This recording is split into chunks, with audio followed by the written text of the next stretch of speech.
Hi, I'm Pete, and welcome to Just a Few Acres Farm, episode 4 of the Farmall 856 restoration. In this episode, I'm going to split the tractor and we'll take a look at the engine rear main seal, the clutch, and the transmission front seal to see what kind of shape they're in, see if we can see evidence of leaking. But before I get to that, I have a mystery I think that is solved. Remember, these pieces fell out of the final drive case when I drained the oil, and we figured out what this bolt is, so remove that one. And I think I know where they came from. This is the underside of the range transmission cover, and there's a spring that goes between these two arms here to put pressure on the detent plates. Here's the spring that goes there, and here's that spring against the broken piece. Pretty exact match. Same cover. This is the roller that rolls around on the detent plate, and the width of these pieces match the roller. That cover sits right here, and I think what happened is the spring broke and fell down inside, and then once the spring broke, it allowed one of the rollers to drop down because the roller's trapped by that silver bracket I was showing you. Once it got out of position, the roller dropped down the side, hit the gears, and was chewed up. Theorizing that, I looked at all these gears very carefully, at least the ones I could turn. I can't turn some of them like that one, but I didn't see any damage. My hypothesis is that the gear teeth are much harder than that roller material, so it got chewed in the teeth, but it didn't hurt the teeth. Coming around to the back of the tractor and looking inside, way up in the forward end there behind that hydraulic pump, the silver thing, there's a passage that connects the range transmission on the bottom to this rear end, so the pieces migrated back and came to rest at the low point down here. After that breakage happened, somebody went in and replaced the broken pieces, but they didn't take the pieces out of the back. Either they didn't drain the oil when they did the work, or they were still stuck up in the bottom of the case here where you can't see them, something like that. I want to thank a number of commenters that called that said they thought that was what it was. As I thought about it more and looked through the parts book again and again for a spring that matched that, there were no others besides that detent spring. So I'm pretty sure, I'm 99% sure that was what happened. It's time to prepare to split the tractor. I have to disconnect the power steering lines that go up front. This here is the pilot valve for the power steering. This is a funky little gizmo. I'll tell you what it does in a minute. This is the front of these two power steering lines that come up from the pilot valve, and they have banjo fittings on them.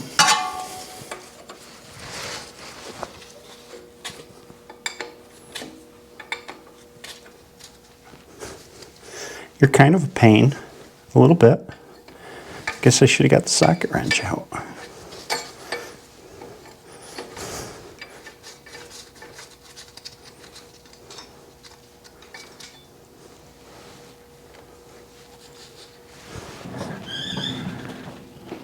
Those lines run inside this channel or alongside of it, and sometimes there's a clip to stabilize them, but I don't see one in here. And actually I'm going to have to put removal of these lines on hold till the front end of the tractor comes off, because they're caught in the cradle here by the bends in the line. So it's good enough to just have them disconnected and back.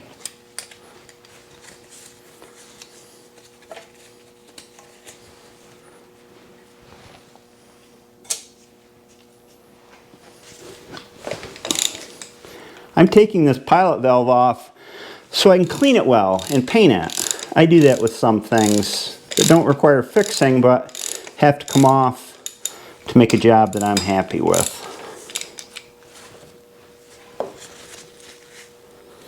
Oh, some moisture got under there.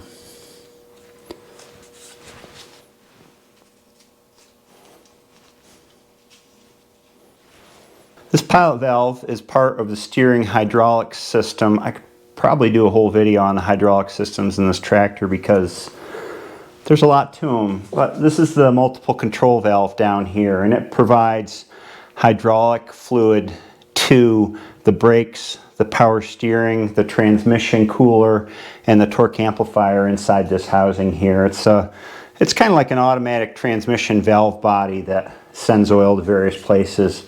It sends oil up through these two ports in the top to the steering pilot valve, which supplies the whole power steering system with pressurized fluid. And it's got 4 ports in it. It's got 6. It's got 2 in the bottom that supply and return for the oil from the MCV.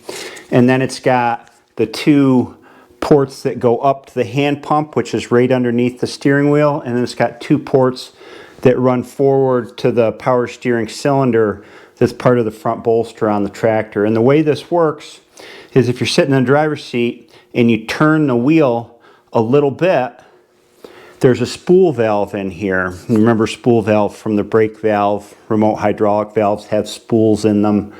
Well, that spool valve has a pretty light spring on the end of it that holds it centered. And when you pull the steering wheel one way or the other, you provide just enough hydraulic pressure running through these lines from the hand pump to nudge that spool valve one way or the other, depending on the direction you pull the wheel.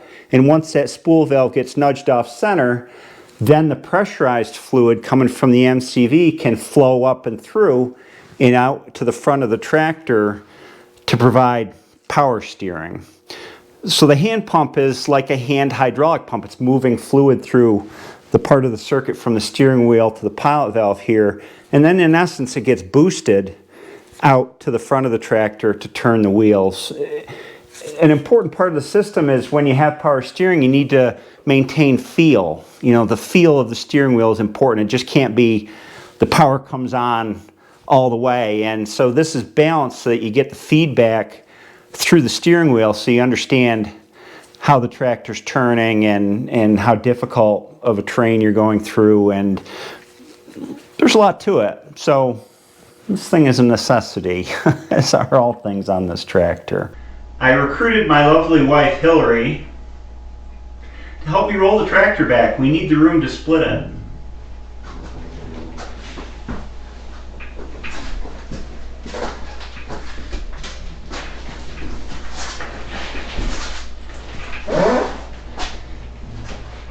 That's plenty of room. You're not going to hit me in the head with a shovel again, are you? Is that what you told everybody? I didn't do that. Thanks for your help.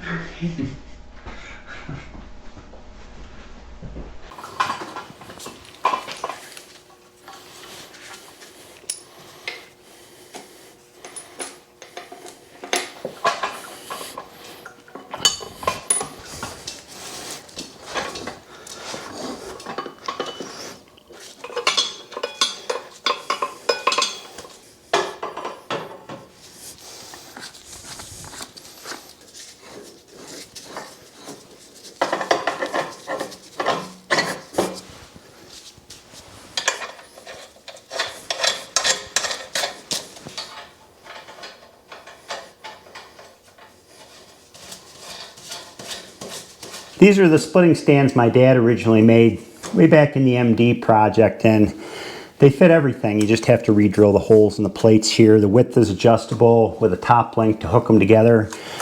They're real easy to adjust exact position of the tractor because you can jack both jacks, one or the other. They work great. I blocked the rear wheels, both sides, both wheels, and I'm using my good old 10-ton screw jack here to support the rear half. Also, as easy insurance, you can lock the tractor in 2 gears at once, and that way it won't roll at all.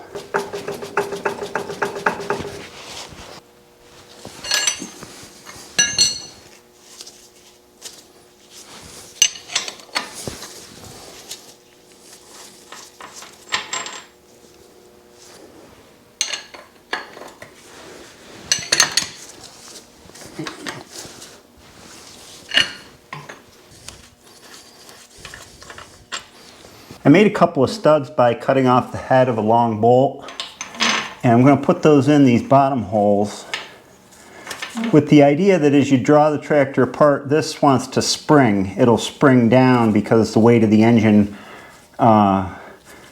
makes it different than this, and these holes become misaligned. I haven't tried this before, but we'll see how it works. Other side.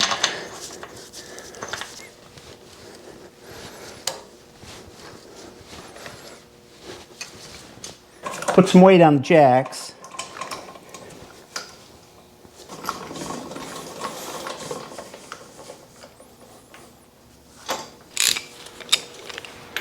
There's 2 bolts at the top of the clutch housing here.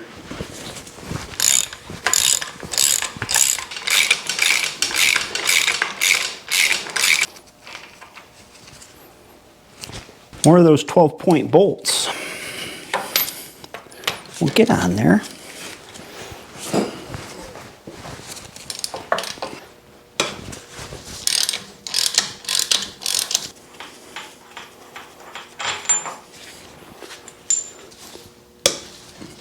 Other side, I'm leaving the top bolt in both sides. Take out last.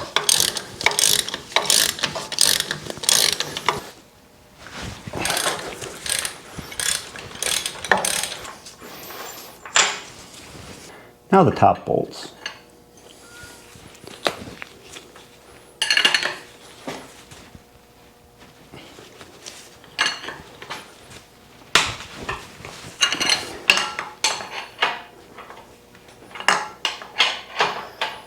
Now I'll just loosen them up on both sides and we'll take them all the way out. You can see it's starting to come apart here.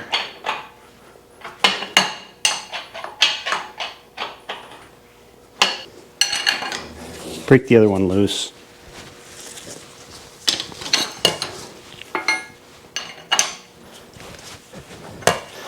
Yeah, it's opening up there too. I think I'll jack it up a little bit and try and get that gap even. Make sure everything's straight. Bring the rear end up too.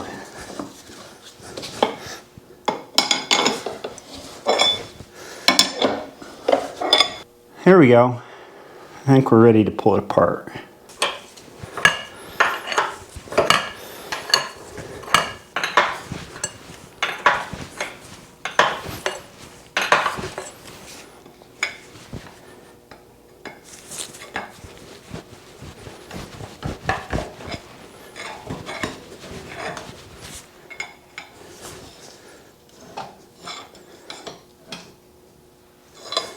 Right now the rail and the plate are joined by this dowel pin and this bolt up here. If I put a nut on this bolt, then I've got the 2 of them tied together and I can slide it off the dowel pins.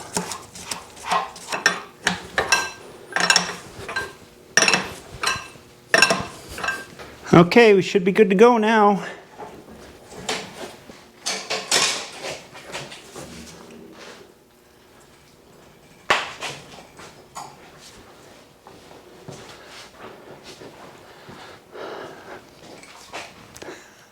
What are we seeing here? Well, in the rear half of the tractor, we definitely have a leak and seal here, and maybe that gasket's leaking too. That's all fresh oil leaking down from the bottom there.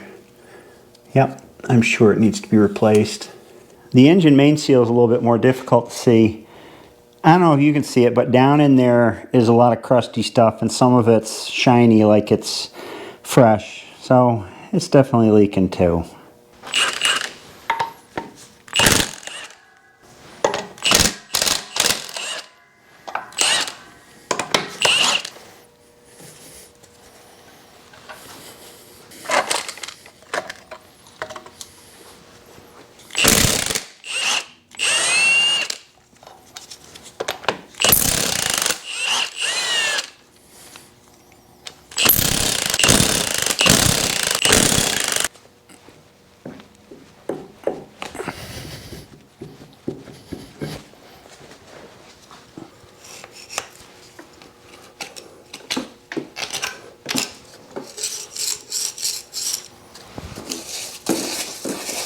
This is fluid out of my parts washer.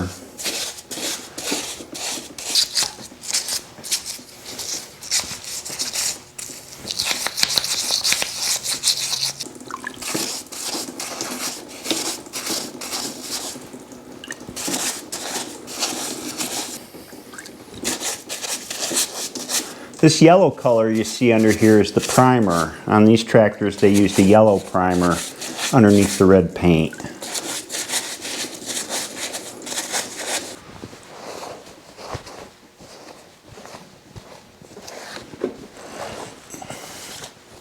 These days I use brake and carb cleaner sparingly. Stuff's getting really expensive. This can go back in the parts washer, what drained out. Now for the rear main seal, it's got this retaining ring on it.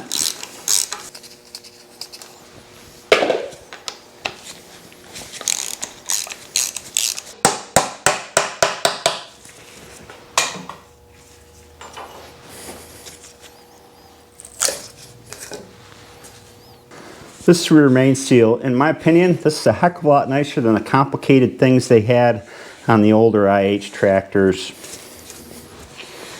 It's a rubber lip seal. Just a big old rubber lip seal. And to make things even better, they put a wear ring on the end of the crankshaft. So this ring is applied to the crankshaft. You chisel that off, take that off, and a new wear ring comes with the new seal. Now on the rear half of the tractor, I got to get this clutch release bearing out, and to do that I have to disconnect the yoke it rides on.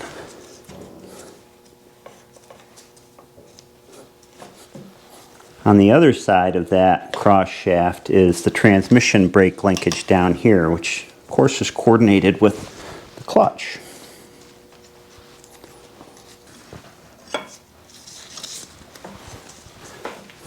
You come out that way? Yep.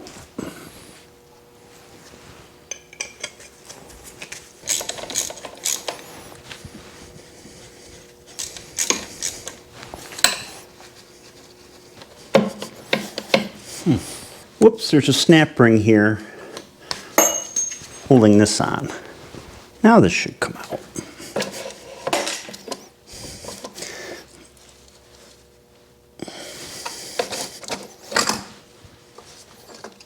These Woodruff keys need to come off the yoke to get the shaft out. Yeah, I thought maybe it would be easy since you're so greasy.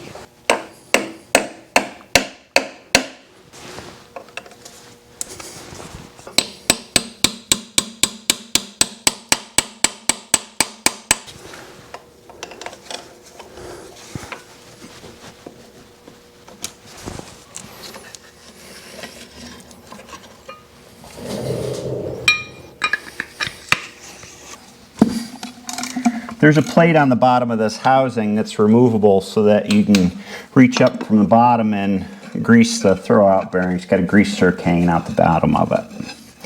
I need to take it off so I can wash out this case.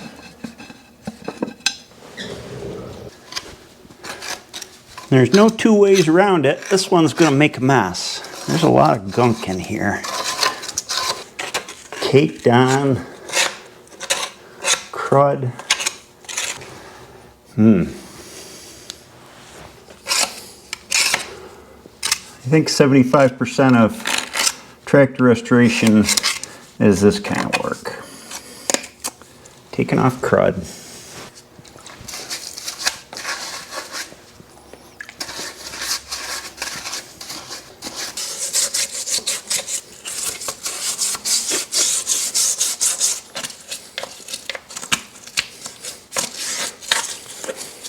There we go. That's a whole lot better than it was. Taking a closer look at this shaft, the inside shaft, it's been worn in here where a pilot bearing went bad in the past and somebody dimpled it on the low parts with a punch to help the pilot bearing seat in there. We're going to have to take a look at that. Next I'm going to get the seal out of here. Somebody's been in here too. We've got 2 IH bolts on the seal retainer and 1 regular bolt.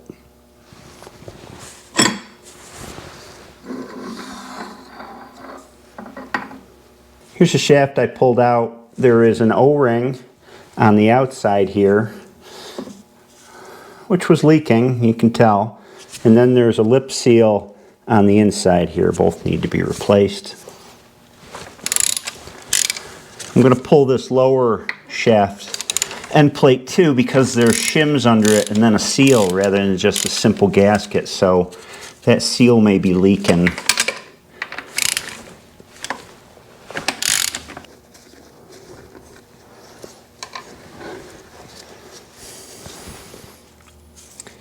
Yeah, of there. There's a shim right there, so you can't make the seal with a gasket. Instead, there's an O-ring right around here, and that's the bearing in there.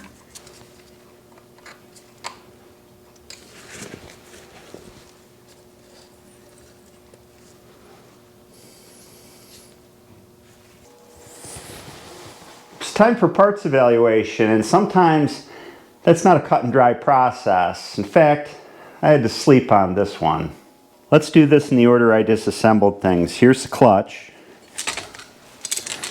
It's got quite a bit of life left in it, but I figure while I'm in here, I might as well replace it. And probably the pressure plate assembly too.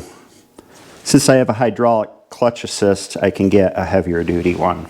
And since I'm replacing the clutch, I'll have the flywheel ground too. It doesn't look that bad. There is some cracking in it here, but putting a new clutch in, it's safe to grind the surface here and grind the step to match. The ring gear on the flywheel looks fine to me. It's got some wear on it, but I consider that minimal. This is not a flippable ring gear where you can heat it up and flip it over. It's got a relief cut here and not on the other side.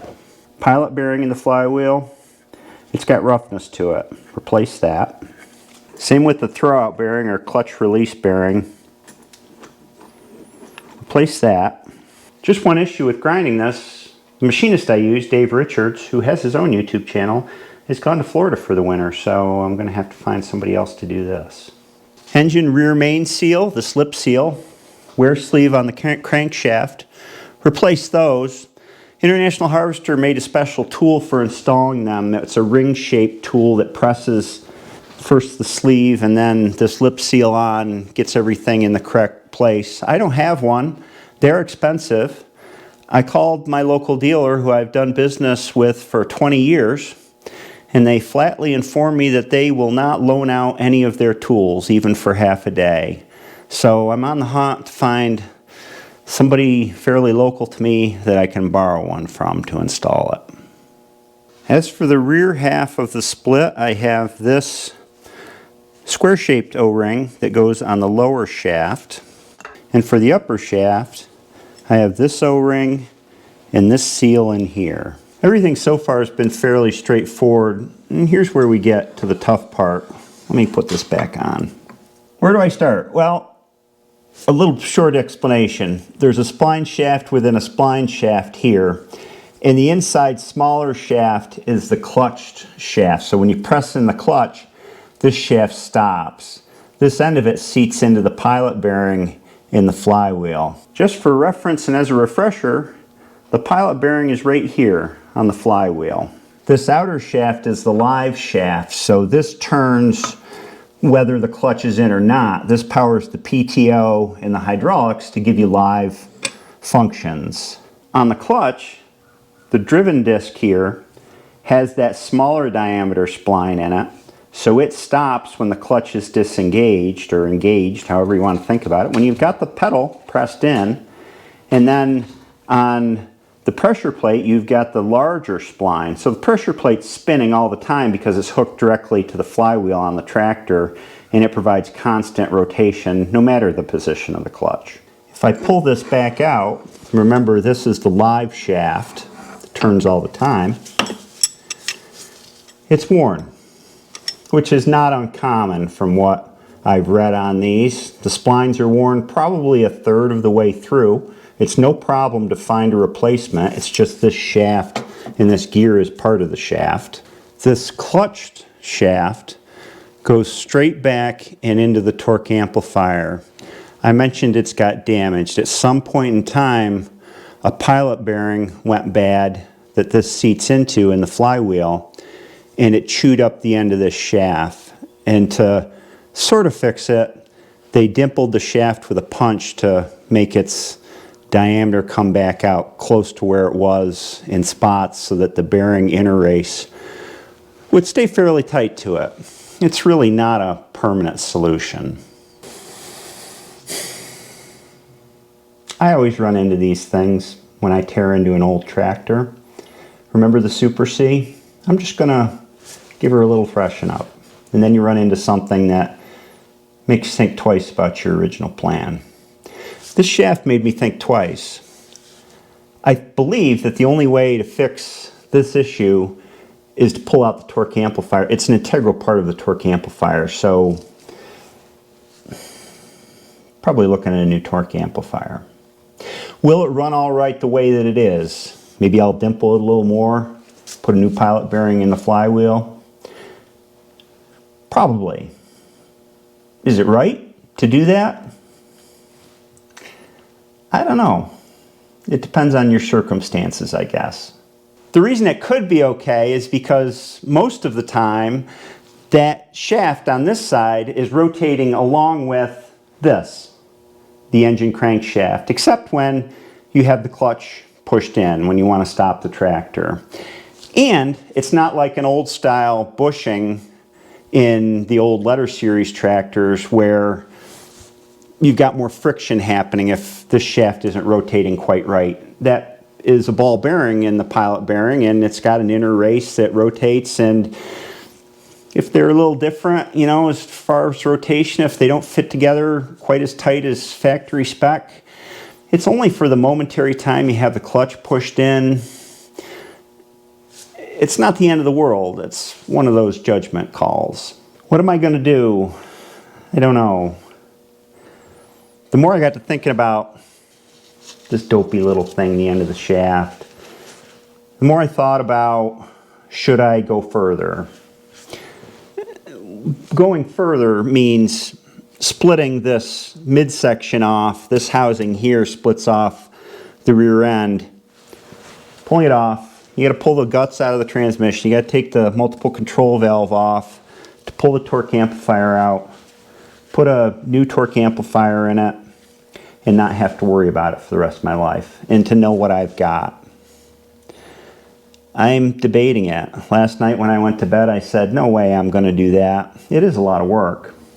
And then as I thought about it more, I thought, you know, it's something that's good to show on YouTube, and it's something that will give me a nice shifting, long-lasting tractor with a good torque amplifier in it, a snappy torque amplifier that I'll never have to worry about for the rest of my life given the hours I put on this tractor. It'll give me a chance to look at the MCV and make sure everything's all right in there. The gentleman I bought the tractor from had said that the MCV had been gone through, but I don't know how long or how many hours ago that was. Should I do it? I guess now I'm leaning 60-40 toward doing it, but I think I'm going to have to sleep on it some more. Conventional wisdom is that when you split a tractor, for any reason, you replace the clutch because it's enough work just to split the tractor. You might as well do it while you're in there. And I'm in that boat. My clutch isn't completely worn out. It's got a lot of life left in it, but I'm replacing it because I split the tractor to fix leaks. The same can probably be applied to the torque amplifier in this case because I've stripped down the tractor so far. I've taken a lot of difficult to remove things off. It's right there. You might as well do it. I have no idea how old this torque amplifier is. It works fairly well. I ran it hot when I was haying with this tractor, and it does have a little bit of lag at high transmission oil temperatures when the tractor is really warm. So it's a judgment call, and I really want to hear what you think. I don't need this tractor for work on the farm right now or this season. I pulled it in here to do a good job, and this is probably part of doing a good job, but I want to hear what you think. Thanks for watching this video, and I'll see you next time.